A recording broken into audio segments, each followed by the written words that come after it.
UPSC, BPSC या किसी भी एग्जामिनेशन की तैयारी अगर आप कर रहे हैं, आपको करंट अफेयर्स कैसे पढ़ना है ये जानना बहुत ज़रूरी है। करंट अफेयर्स एक बहुत बड़ा सिस्टम है जिसको तुरंत नहीं खत्म किया जा सकता है। तुरंत खत्म करने का कोई उसका शॉर्टकट नहीं है, वो टाइम लेता है। और टाइम कैसे चाहिए आपको? 15 से 20 मिनट, आधे घंटे डेली। शुरुआत में बहुत ज़्यादा नहीं पढ़ना है क्योंकि वो बहुत बोरिंग होता है। आज मैं आपको बता रहा हूँ कि किस तरीके से आप चीज़ें पढ़ोगे तो आपको बोर नहीं होगा। सबसे पहले आपका लैंग्वेज।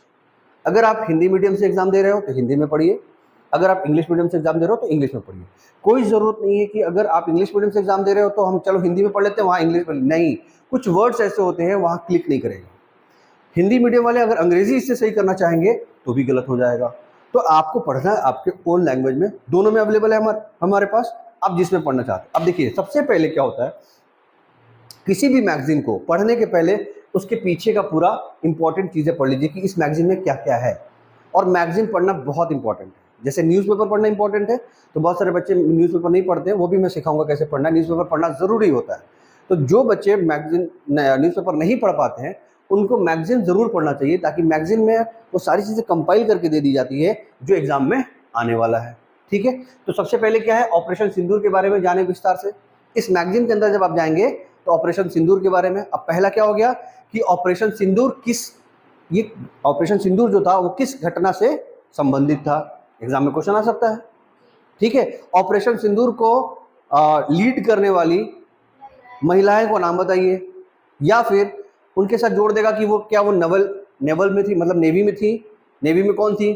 सोफिया कुरैशी किसके साथ अटैच थी, नेवी में थी कि आर्मी में थी? इस तरह के क्वेश्चन कई सारे बन सकते हैं। तो जब आप पढ़ोगे तो इससे बहुत सारे क्वेश्चन खुद भी फॉर्म कर सकते हो।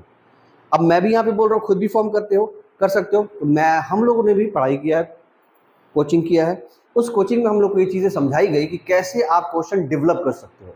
और जब आप क्वेश्चन डेवलप करोगे तो आपको आंसर निकालना आसान हो जाता है और वो चीज़ें याद हो जाती है ना। बहुत सारे क्वेश्चन बनते हैं। तो पहला हो गया। दूसरा क्या है, रॉबर्ट फ्रांसिस प्रीवोस्ट पहले अमेरिकी पोप चुने गए। एक पोप मरे हैं। पोप कौन होते हैं? जैसे अपने यहाँ पंडित मौलाना होते हैं, इधर क्रिश्चियनिटी में क्या होते हैं? पोप होते हैं सबसे ऊपरी दर्जा के जो उनके पादरी होते हैं। ठीक है, तो जो पूरे वर्ल्ड के जो सबसे ऊपरी दर्जा के पादरी थे वो एक्सपायर कर गए, तो कोई नया आएगा। ये भी इंपॉर्टेंट है एग्जामिनेशन।